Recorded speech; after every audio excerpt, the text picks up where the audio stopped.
Okay, let's go. He wants to jump 1,000 cars. Sir, you have 1,000 cars. I don't think I'd attempt to try this stunt. Or we owe this horsepower to Uncle Sam. Too many cars. Car. Roses would be. Like I put my beer belly on it. If you can't immediately tell somebody how many cars you have, you'll really give those uppity yuppies something to think about. Stay on the bar. Don't go off the bar with your Bronco. 1980 Volvo horns, which are like, I want the man's coolant. and he's like, "Oh, I thought it'd be small. It's for a small car." And I'm like, "Yeah, but it's still an automatic transmission. They're never going to be light." It's definitely going to have to crash. Starting off with Brad buying another car. That's the West. Internet. You know, is this a Nigerian oil print? I also wish you drove a tan Camry. Anyways, Anyway, that's a horrible, very horrible podcast content. very Talking about a picture. inside joke. It loves to be driven hard.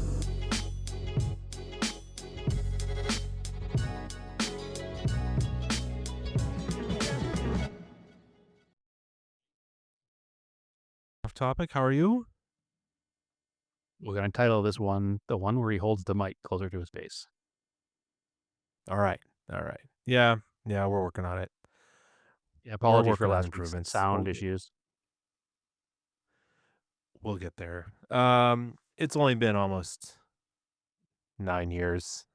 We'll figure it out eventually. The last two have been challenging. A lot has gone on. A lot has changed. My internet is terrible. Life is what it is. So we're working on some of those things still, again, frustratingly, but it is what it is.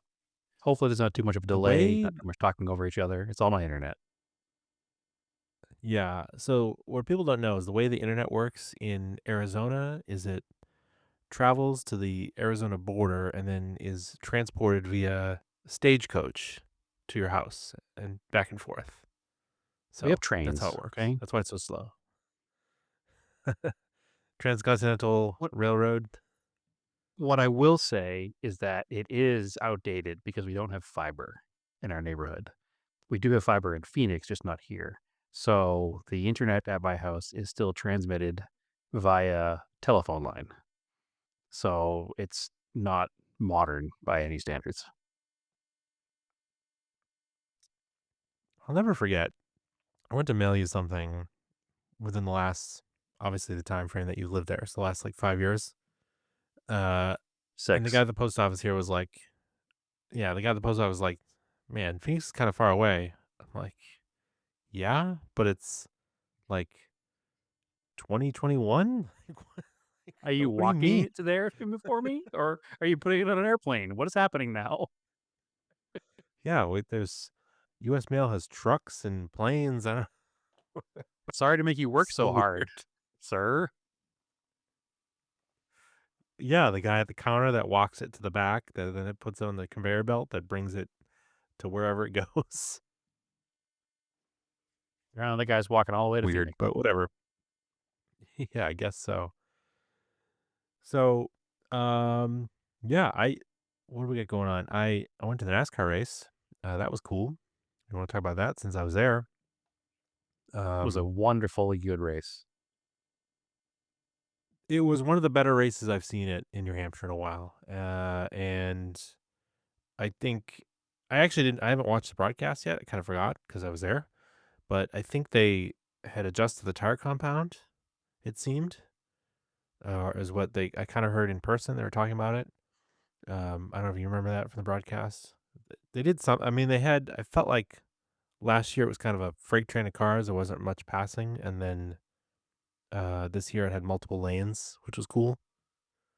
Unless I'm misremembering last year, but it did rain at one point. This year was really good. They were 3 and 4 wide for most of the race. There was a lot of passing. There was a lot of movement. There was a lot going on all race long, and the tire compound was perfect. Like the way it wore, the way everything happened, the way it gripped all over the place. Like it was cool. I forget how bumpy New Hampshire is though until I see the broadcast.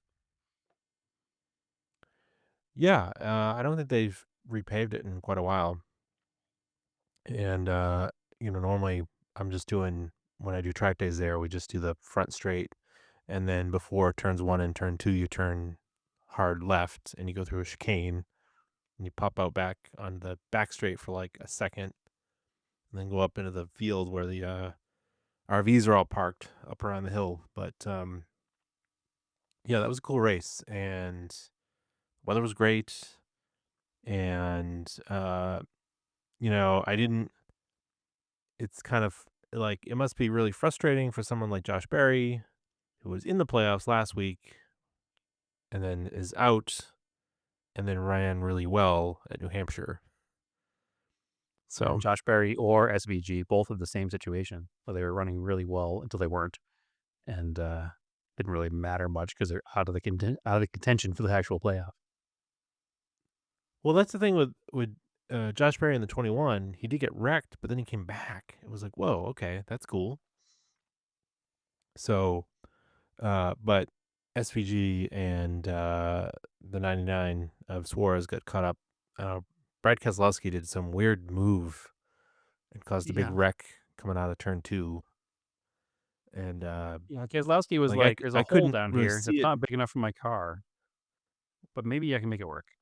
Yeah, I couldn't really see it from where we were sitting because we're like halfway up the stands. So I saw the replay after, and I was like, what was he doing? Because it was like from the helicopter, you're like, oh, okay, that didn't make. There was no room for you there at all, and just threw the 2 Trackhouse cars ended up into the wall.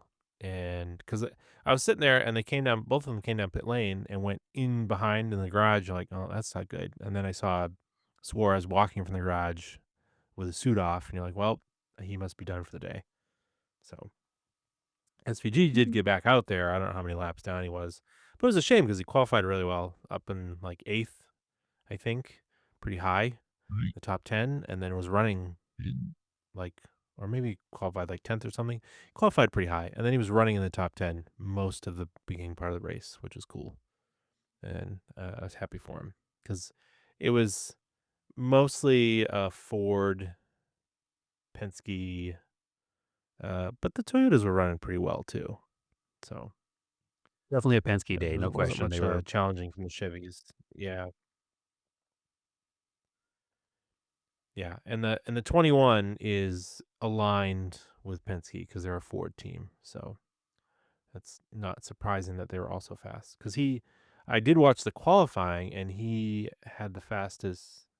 Josh Berry had the fastest qualifying time for like several cars, like 8 or 10 cars. And then Joe Logano took the pole away, like the last car out. So, but anyway, Marco was excited that Joe Logano was doing well because for some reason he likes him. I don't know. I think he's like goofy, childlike nature that Joe Logano has. Marco just likes to heal. I guess.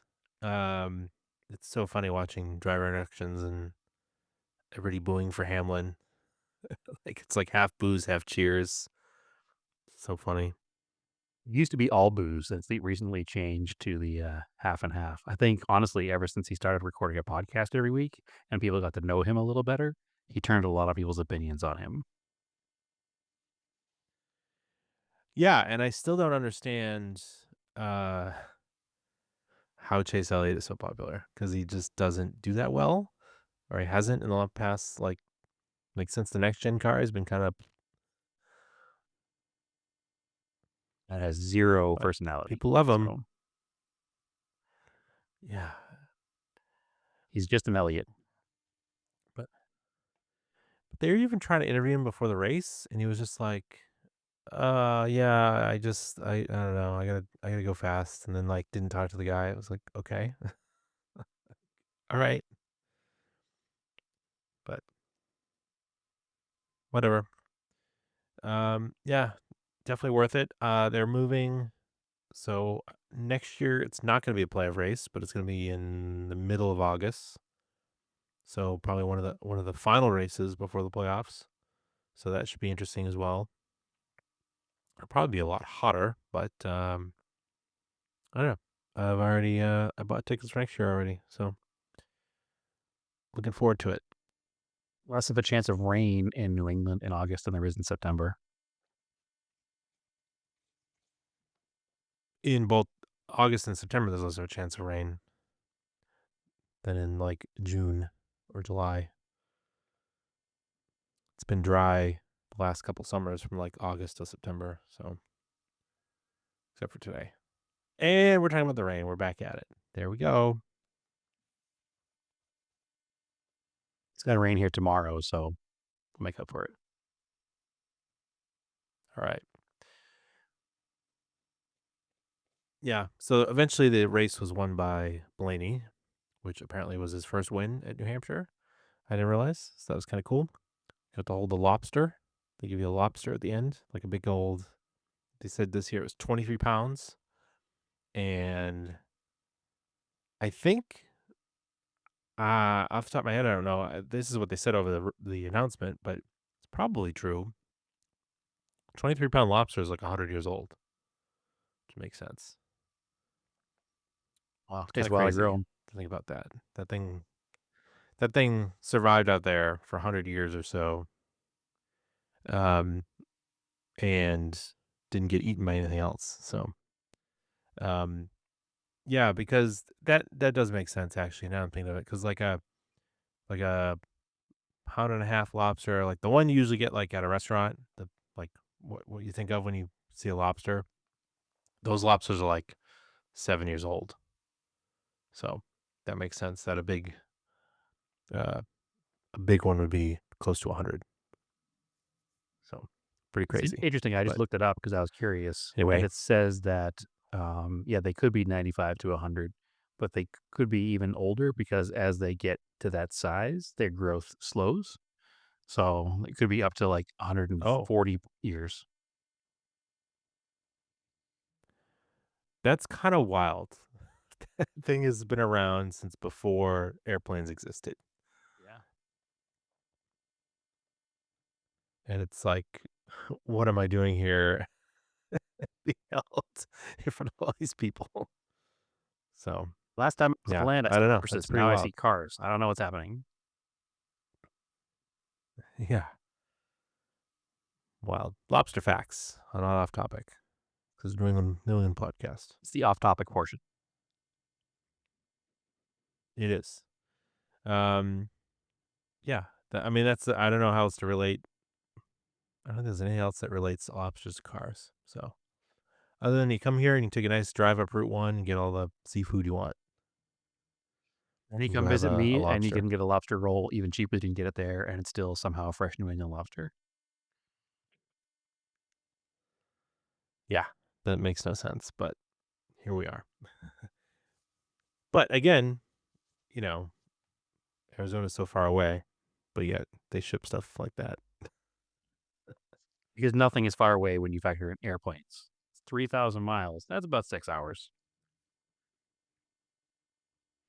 Yeah. All right. So NASCAR, have you done any Project Car stuff?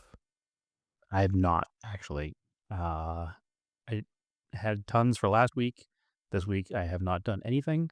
So, negative. 0.0. I did some scale car stuff. We can have that at the end. Yeah. Well, because we went away for the weekend to go to the race, I didn't do much. I did a little bit to the Volvo. I did a couple more things or ran. I did the heated core lines because I went under the dash. You have to disconnect them under the dash and then push them through. So I've got those set up. I did some of the fuel line, the carburetors. That's kind of run. The bolts I needed came in, and I mounted the O2 sensor, wideband O2 sensor controller to the firewall. I had already marked and drilled and installed riv nuts for it. So that's all set up. So we're getting very, very close. And when I have some more time, I'll go over there and hopefully start finishing up, getting it close to starting up. But still, try to do it before the winter. I didn't intend for this to take about a year, but it seemingly is going to take about a year because it was October of last year I started taking the engine apart. So here we are. That's it. That's just the way projects go sometimes. But it's getting there, and it'll eventually be done. Every project takes That's probably pretty much all I've got. twice as long as you think it's going to take. So I think that a year is a pretty good timeline. Yeah. It's definitely cost more than I thought, but that's all right. It's also due to certain It's only choices that money. you made versus other choices. You definitely could have done it for less money, but you wanted to do it a certain way, and that's the way it went.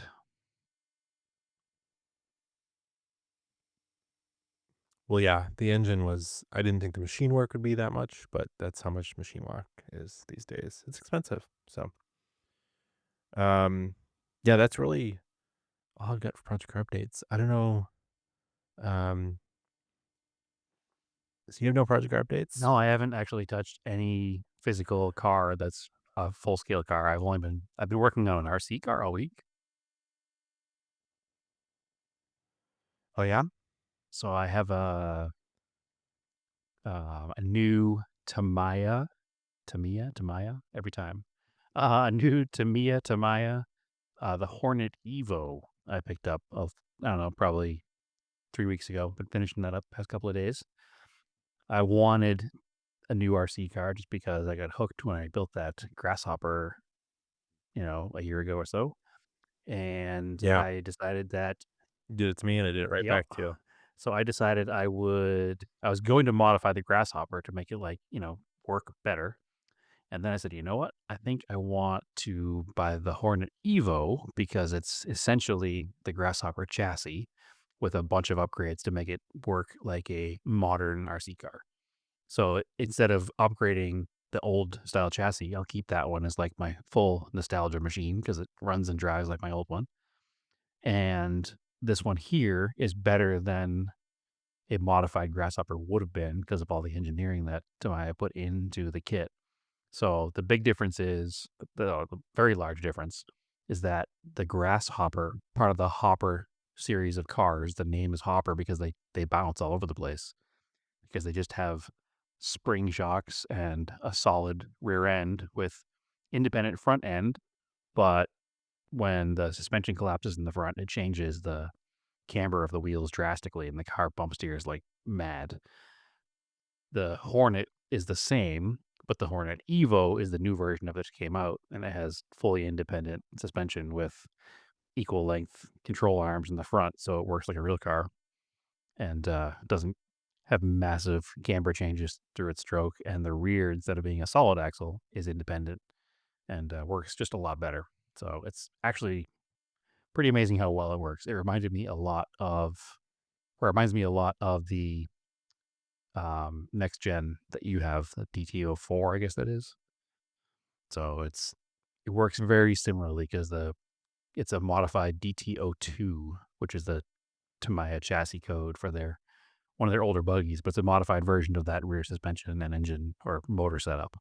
So that's why it drives probably similar to your next gen, which is a DTO4 chassis. But I haven't finished the body yet. I don't want to run it fully until I finish the body.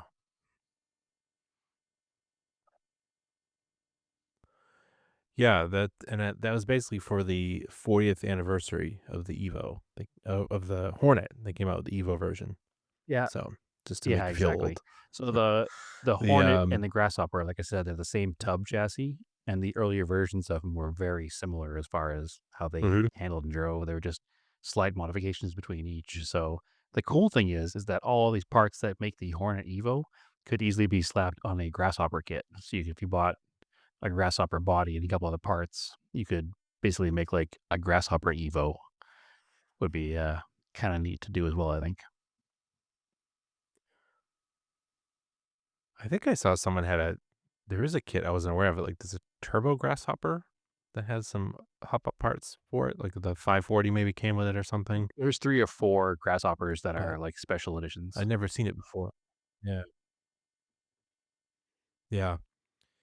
Yeah, and I think even that gearbox, uh even like my next gen is a DTO4, and I think at some point it might even be the DTO3 gearbox, but which maybe has roots to the DTO2. Like it's very there's parts that they pulled all the way through to the newest one, so some crossover. Which that's a really fun kit to run. Like, and I bought it because it's nice and modern, and the parts are being made still, and it's more of a basher than I didn't want to play too hard with my wild one because it's a little more fragile. But yeah, still super super fun. Like I had mine out the other day. Marco had a holiday at school, so the public schools were closed, and we went out in the afternoon to the park, and he was riding the scooter around, and I was like, you know what, I'm gonna bring the RC car there because it's a nice day, and I bet nobody's around. And yep, nobody was around at the park, so we were driving the RC car around the park and on the basketball court and tennis courts and out in the grass, and super fun. Good place to do it at a big Good park. place to use it. Yep, a little more space in our backyard. Yeah, so that's where I'm at. I need to paint the body. Anything I need else to paint the on body scale and do a cars? couple of other final, adjustments on it. But it's done otherwise, and I can't wait to go run it. So, photo updates to come. Yeah. The only thing I've gotten, I got I finally opened the box of the Tarmac Works. It's one of the Mitsubishi trucks they have with the back, but they did a Liberty Walk livery on it for the Ken Mary Skyline. That's the Liberty Walk one with all the graffiti paint on it. And I happen to have the Mini GT of that I bought at the Liberty Walk store because apparently it was an exclusive at the store. Maybe you can get it elsewhere. I'm not sure. But yeah, I thought that was cool. And I put those two together. And then I got a little display Lawson's in that scale to remind me of my trip to Japan. So that's the scale diecast stuff I've got. And then as I sit here and I look, and I've got some other RC stuff I have to finish, but I'm like, that's a wintertime activity when I don't have things to do on the Volvo. So that's basically why I haven't touched any other RC stuff at the moment, like painting bodies, or because I've still got that Piero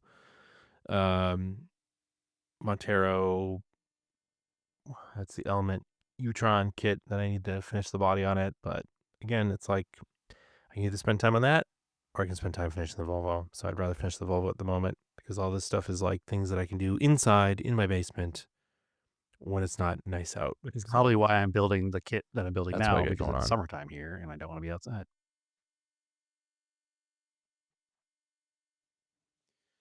Yeah, that's a good reason. And then I'm looking over in the box too. I've got that. Now that I know that I've got a big open area that's fairly deserted most of the time, like tennis courts. I'm like, I should rebuild that FFO2, that FFO1 I have, the other one, into a runner so I can run a front wheel drive around on some pavement. Yes, you should.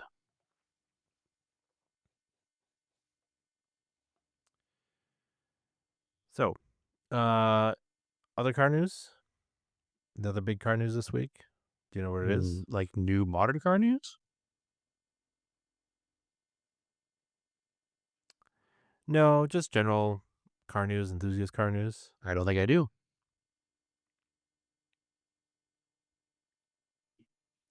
The designer of the Miata. Oh, Tom I was thinking Matano positive, I passed guess, away. and that's not a positive story. Yeah, I guess that's, yeah. I could see where you're coming from that, but yeah. So this man was considered the father He of the also Miata. And he designed passed the away at FDR7. 76.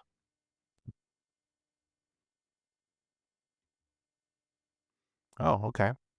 So that's I a didn't know heck of that. a pair of cars to be responsible for. And what was cool about him Yeah, was that he was pretty also cool. still very enthusiastic about it. Like he still went to all of the like Southern California Miata meets, and he'd go to like JCCS, and he would always, sign cars and memorabilia and hang out with fans. And he liked to sit in modified Miatas and like ask you why he did the things he did. And right up until like right before he passed. So he's a pretty cool guy.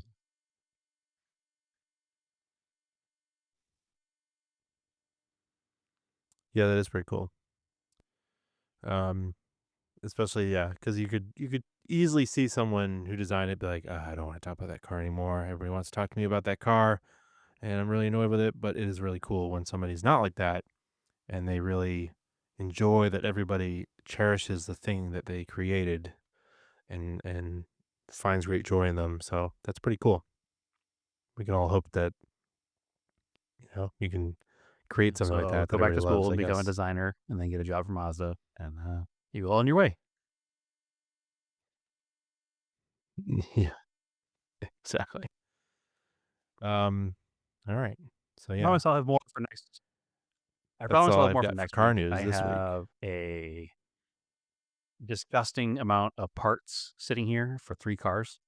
So I have to get stuff done because this is the last weekend before the busy car season starts here. Next weekend we have the Japanese car show in Williams, and then something else is happening, and then my rally's on the 25th, and then there's something else the first week of November, and it goes and goes and goes and goes and goes. So I have to get a bunch of stuff done, and I have a big box of parts just came today for the 944. I have some stuff for the Mercor, and I have to do the air conditioning compressor still in the Eclipse. And I still, shameful of shames, because I haven't been outside, haven't finished pulling the block out of the Corolla. So there's a lot to do, and I want to get that all done. So next week there'll be some updates of what all that is.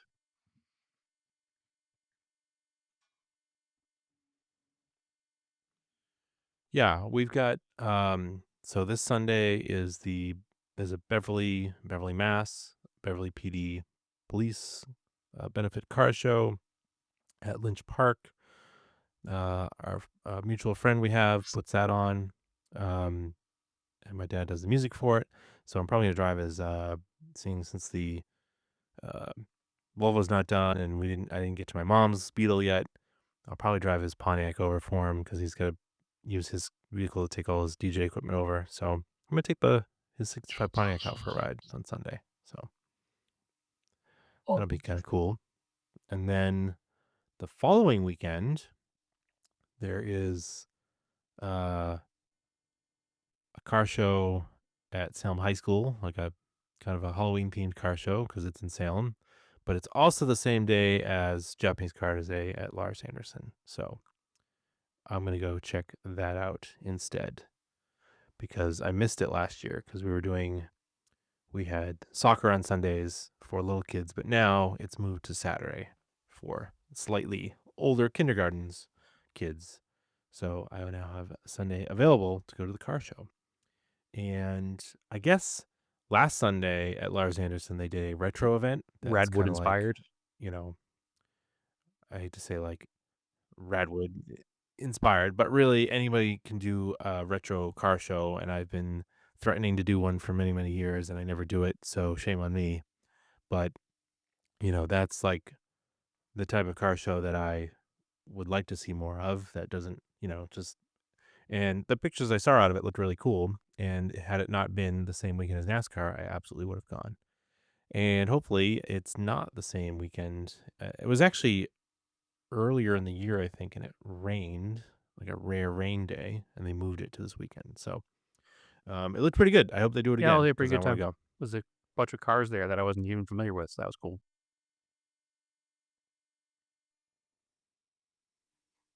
Yeah. All right. You want to do One hundred something we haven't percent. done in a while? I'm ready for this. I'm here for this. All right. All right. We're going to do a Craig. Don't tell me. Who wants to go first? Being as you're asking, I'm the only one that can answer. I guess I should say I'll go first.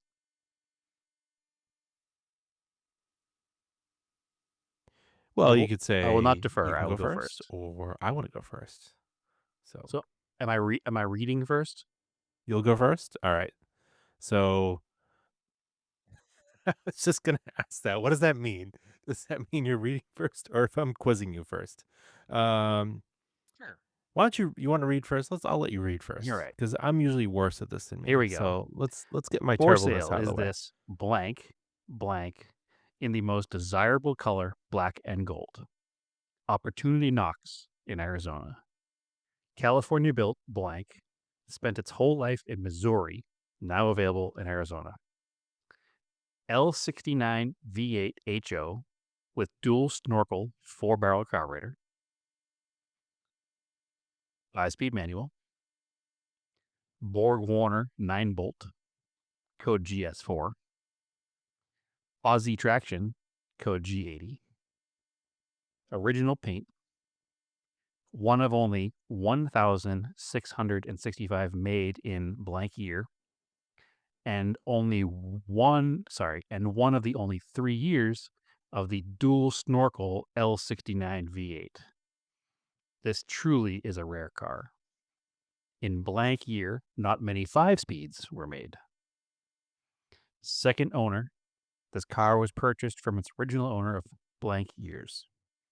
Car is in beautiful condition, and interior is almost perfect. Mileage is documented and a little over 25,000. All tires new last year. This is a extremely collectible blank. Original everything with little mileage. Very rare. Cars of this rarity will only continue to increase in value. Get it while it's cheap. And I will tell you, it is not cheap.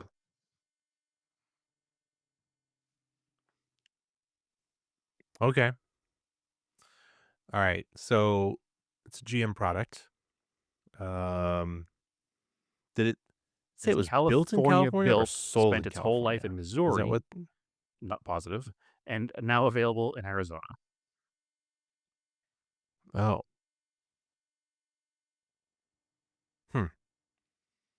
Okay. Black and gold. I mean, the 5-speeds really throw me.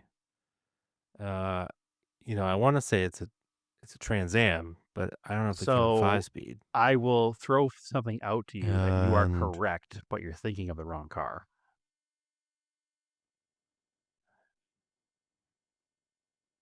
Okay. All right. Oh, okay. Okay. If you know what I Okay. mean. No, you all were right. correct, So it's but a you're Fiero. thinking of the wrong car. Yeah, so it's a Fiero. It's not a Fiero. Oh, I'm correct, but it's not a Fiero. I didn't say it wasn't the Trans Am. It's I not said a you're Trans thinking Am. of the wrong car. Oh.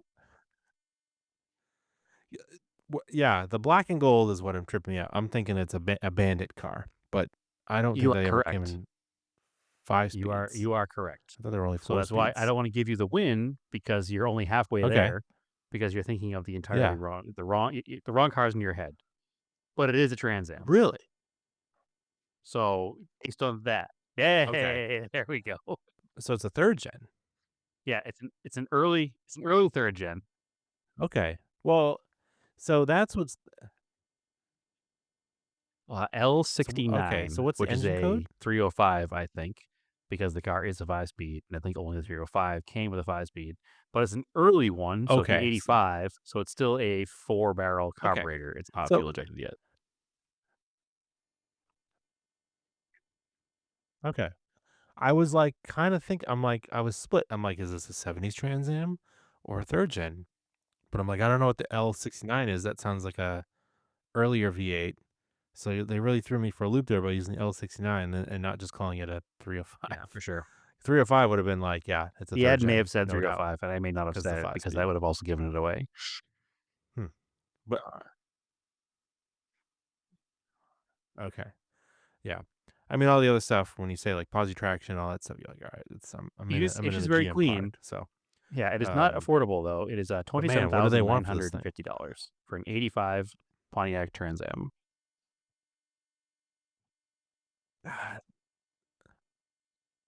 You know, I just saw an '89 LX notchback Fox body mint here in Peabody on Craigslist.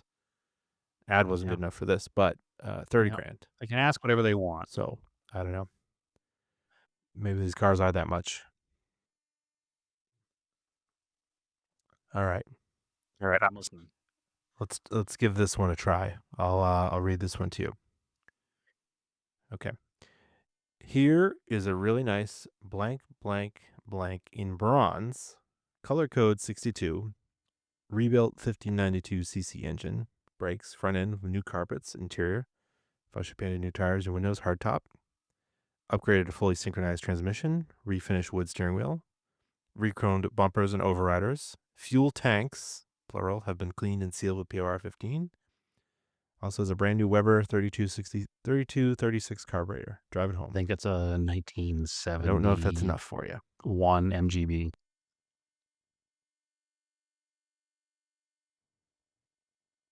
1969 MGB. So close.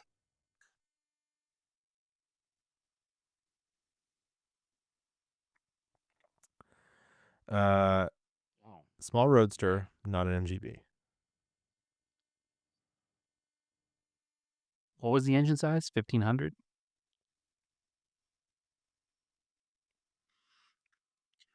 You'd be really smart if you got this.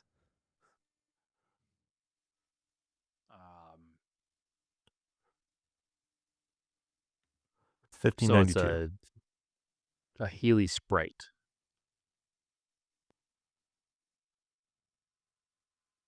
The problem is all of these cars fit the same description. Not quite. They're all like the stays share the same engine, the same parts, the same things.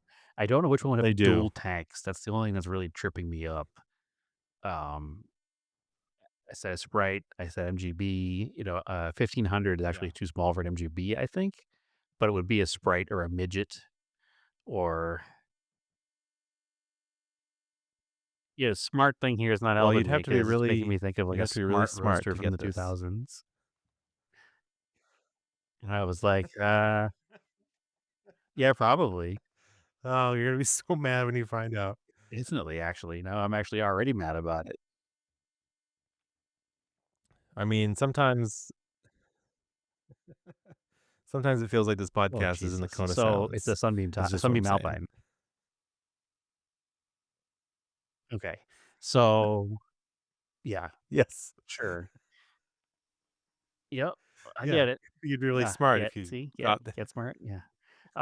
Yes, that's deep trivia too that a lot of people probably wouldn't have gotten. So, because that show is not exactly what I would call topical at this moment in time in 2025. So, I did watch It's it. not, Yes, but I know watched it recently. but I and know have you the watched DVD it. set. But that's beside the point. And should have got it. But like I said, that's the issue with those cars of that country in that era. That description was not wrong for almost any of those except for the dual tank part. So, and my lack of really obscure knowledge of obscure British cars made me not know which one had a dual tank. So now I know. If I want to buy a small British car to go drive far with, I'll buy a Tiger or an Alpine because it has two tanks.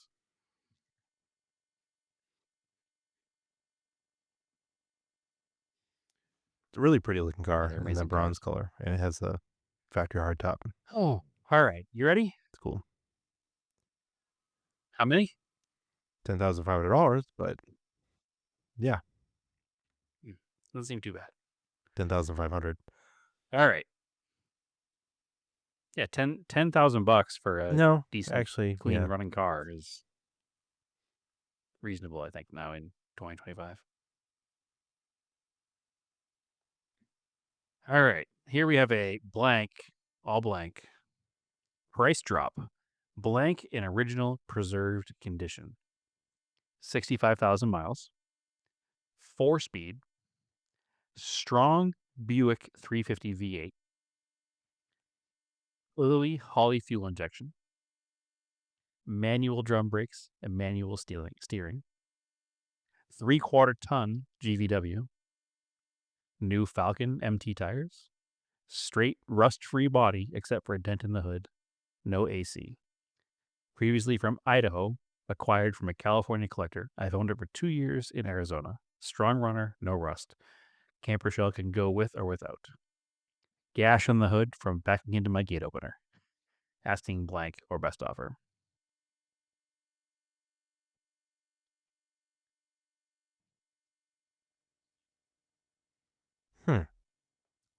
Interesting. Camper shell. Buick 350. Is that what it said?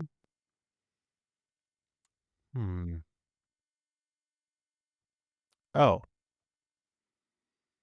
Are we talking like a early Land Rover We are not talking about. We are not talking with a camper about shell on an it? early Land Rover with a It's got a camper shell on Buick it. We're talking about a engine? different vehicle with a Buick V8, Buick 350 V8. I think the 315 was in the Land Rovers.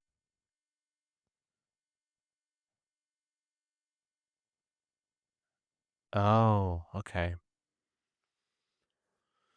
Man, camper shell and Buick, because I don't know of any trucks that Buick made. Maybe there's some obscure truck that they made, or this As must far be an as I engine know, this swapped is the engine thing. that came in this Is vehicle. this engine swapped?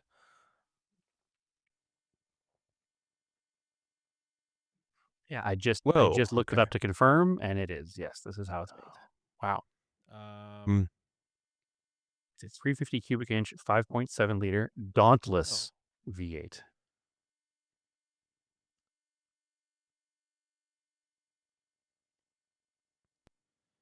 So, all right, V8, 4-speed, camper shell. My goodness. What would that be? Your other engine options, other engine options would have been a 238 stumped cubic here. inch Tornado inline six, or a 360 cubic inch V8.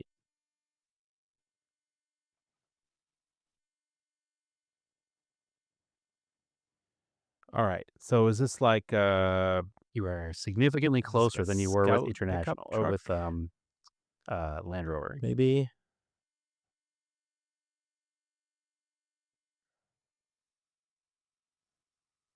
All right. So we've got off brands, International, ooh,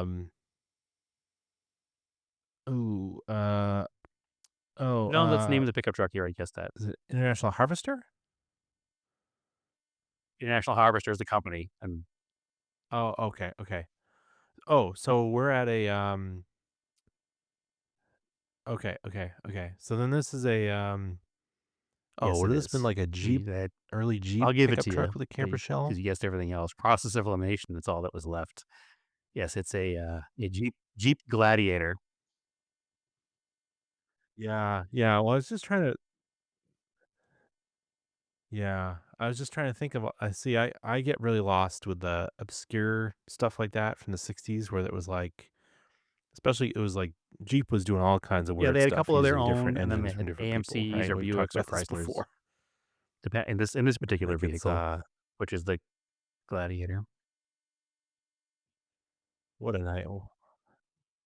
What a nightmare. I mean, can you imagine even like now at least you have the computers to try to figure out what parts go in what vehicle, but I can't I'm imagine sure it trying was to do listed that back properly then in with the paper catalog. catalogs. Like somebody telling you, yeah, but somebody's like, yeah, I have the V8 one. You're like, well, which V8 do you have? Anyway, $11,500. It's actually my neighbor's truck. I see it sitting in his yard, and I dig it. I'm not gonna buy it, but I dig it.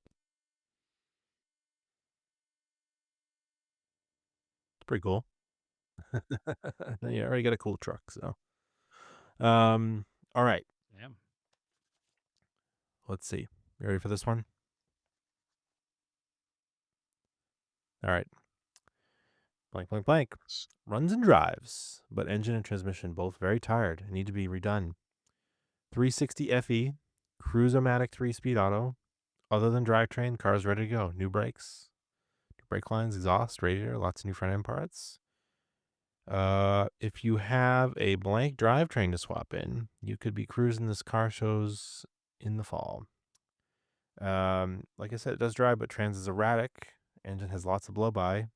Comes with, if you want it, a 352 FE that needs to be redone. but it has better heads and a 4-barrel intake, other miscellaneous FE parts, and the crank, rods, pistons for 390.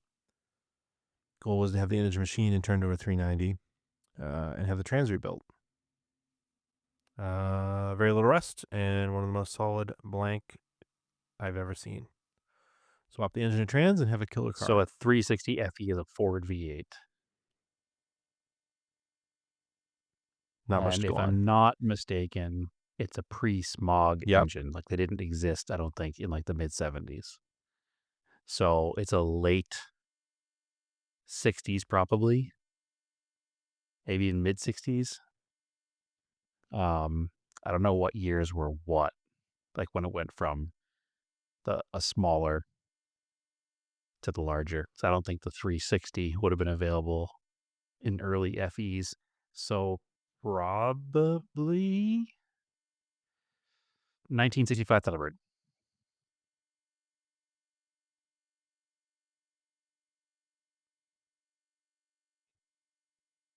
Am I close in the model or Really the year? close.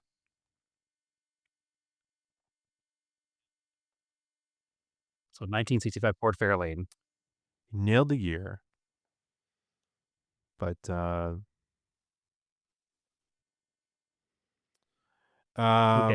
Yeah, same car. I mean, Trim I'll differences. basically give it to you. It's Galaxy Those are 500. cool. I really like the 62, 63 years Yeah. on those cars, Yep. but a 65 also cool.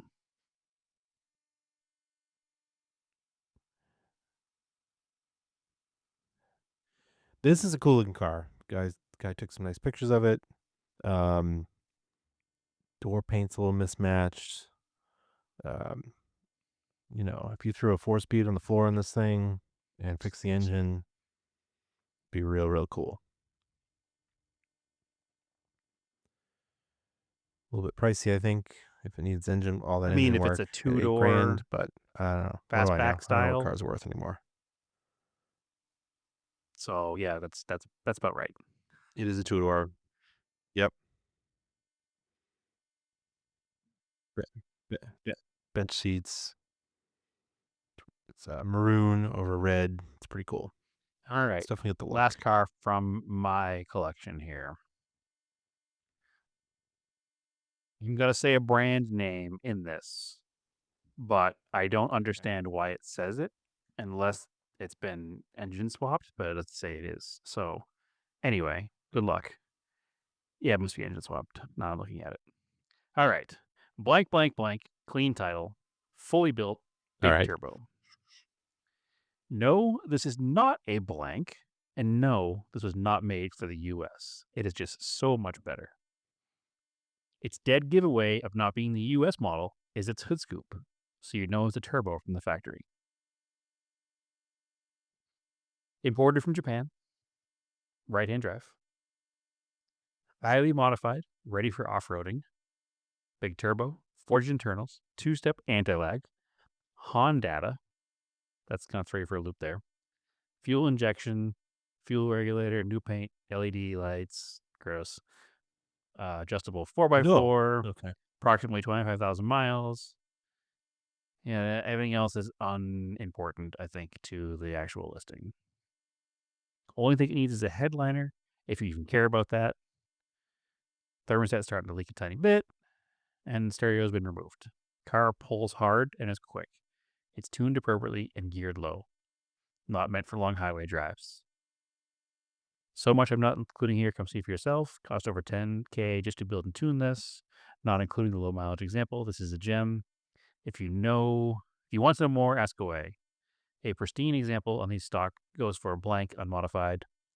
Comes with a car cover, no trades. I don't need help selling. Yes, that's all the stuff.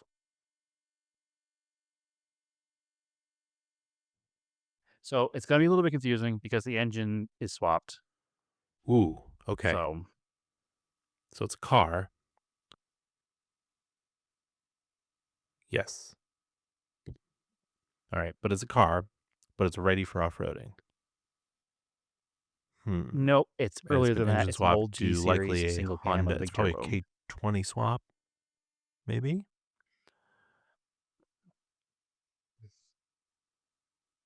Oh, okay. That's kind of cool. So then, is it a It is not a Honda at all. four-wheel drive Honda wagon from the 80s? Are they Wago vans? What do they call those? Really? Okay. So actually, Hood I'm scoop zooming in tells you it has a now on turbo. this engine in this car. It might not be Hmm. engine swapped. It It might wouldn't not be a be. Honda engine. It just looks like an old D series because it's very basic looking. It might be the original engine, just with tuned on an aftermarket fuel injection tuning from Honda somehow.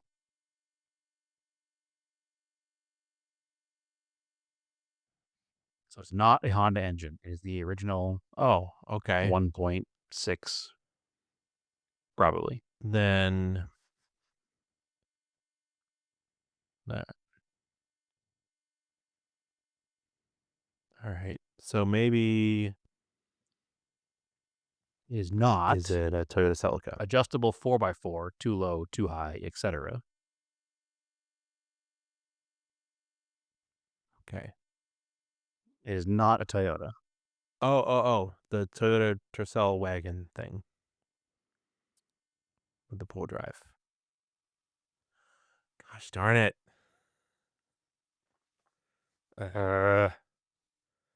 Then it's It is not a Subaru. It's a The Subaru? Subaru engine would not trick me for a It wouldn't be Honda a Subaru. engine. That wouldn't Yeah, make it said sense. Honda in it.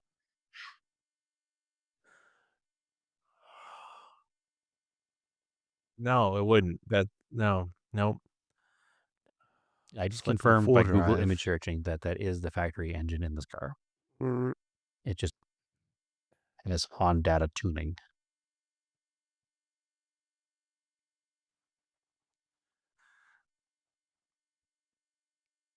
This is a weird one. I'm not gonna lie. I Not threw doing you it down the this Honda night. path. Is it some sort of Well, get off car. That's where you're basically Suzuki wrong. car? It's a car-sized SUV, but it's a tin top Jimny or Oh, Samurai. okay. It's very, very cool. Oh, okay. So that's what threw me off was the ad said car. I think one more for me. That does sound really cool.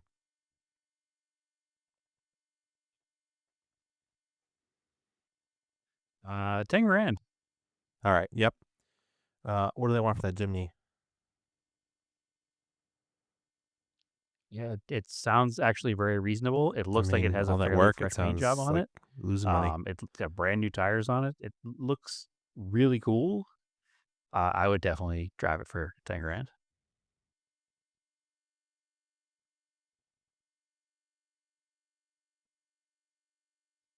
Yep.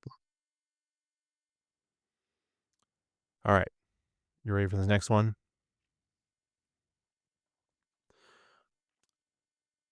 This ad's actually pretty good.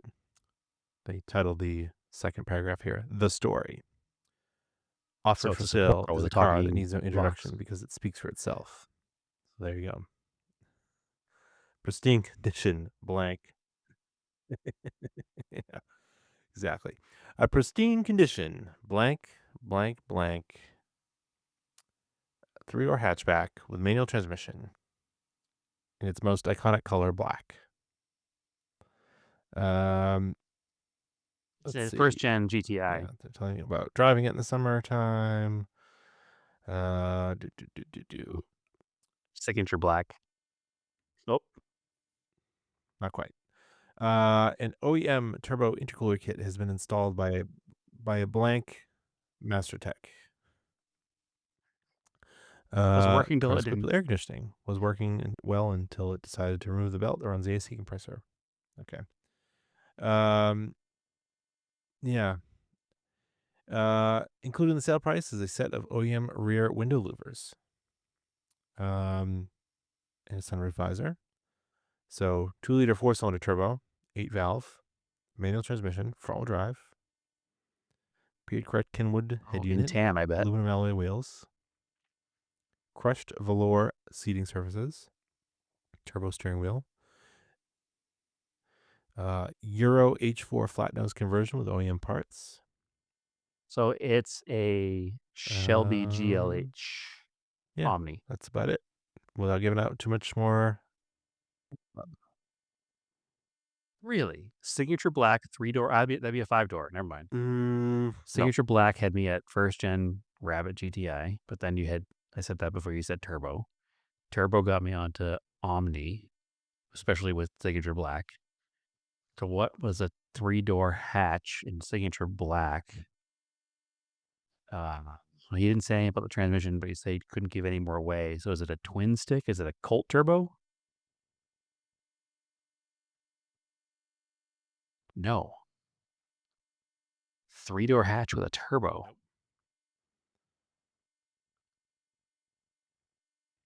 Mm-mm. Yep. It is European. That doesn't help yet.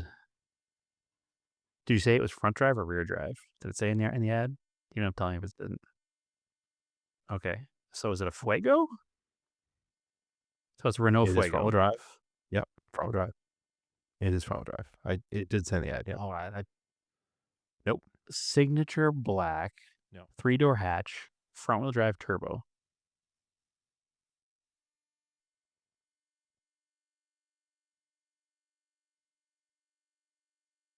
Yep. Yeah, there was every car in the 80s. Comes with optional rear window louvers. Man. Factory turbo front-wheel drive is what's killing me. And then that signature black isn't helping. There were a bunch of weird cars, but I can't think of any of my signature black. Is it a car that was sold in the U.S. market?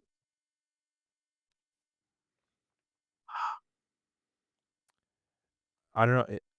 Oh, for sure. Yes.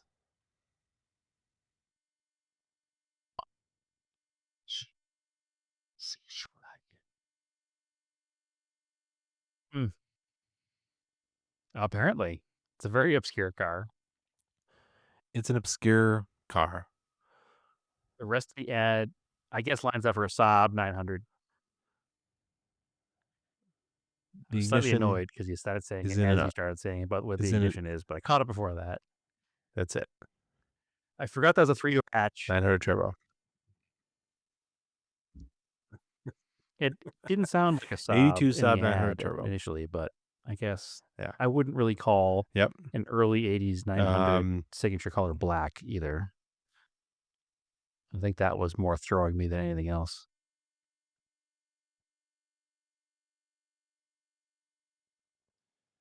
The later cars are all dark most gray of and them black, but in I see are black. the early the 80s turbos, ones were not. That gray. I'd say silver would be more the iconic color of that car.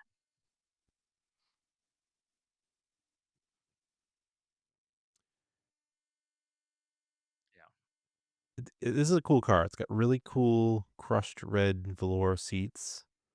3 slats in the hood for the turbo. Auxiliary gauges on the center part. Manual turbo. I should get an early Saab just to be with. Yeah, it's because real you have the early funky Volvo. looking car, but they're kind of cool.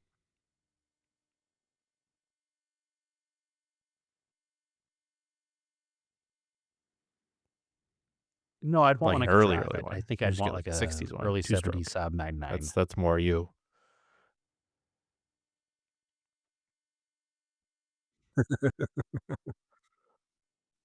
Yeah, that'd be pretty cool. Yeah, these are definitely interesting cars. I don't know if I'd pay 24 grand for this thing, but That's a game, Andrew. it's certainly a nice looking car. I didn't keep score this time. I don't know who won. I think we both lost because we're rusty, and we got to step it up next time. We'll call it a tie. Fair game. I think we did both those. I mean, I did save you from the. I'm going to I'll share it to the Discord. So I have a bunch of runner-ups that weren't quite good enough to make this cut, and I'll share them to the Discord in a couple days. Because I don't want to give this a game away until the episode airs. But the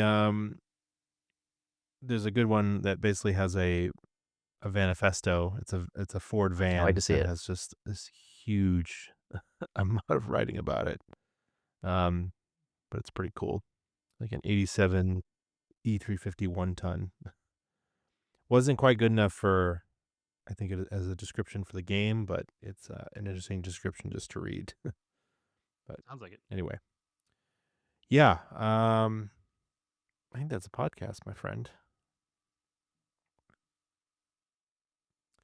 All right, cool. So, best place to hang out with us, come join the Discord. Just send us a message. We'll let you in. No big deal. Follow us on Off Topic on Instagram. Follow me on Instagram, Race and Anger, Scale Autocast. I think I put some stuff up. Oh, yeah, I put a video up the other day of me I running plan the on it. RC car. So maybe you can go post some You pictures can of find me your on Instagram Hornet at the build, same Brad. place, Auto Off Topic, And and then, yeah, where can they find the you? other one, Scale Autocast. And they can find me on my personal account at TSISS350.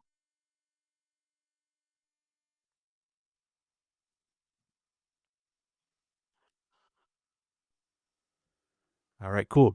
So as always, keep cars analog and aim for the roses.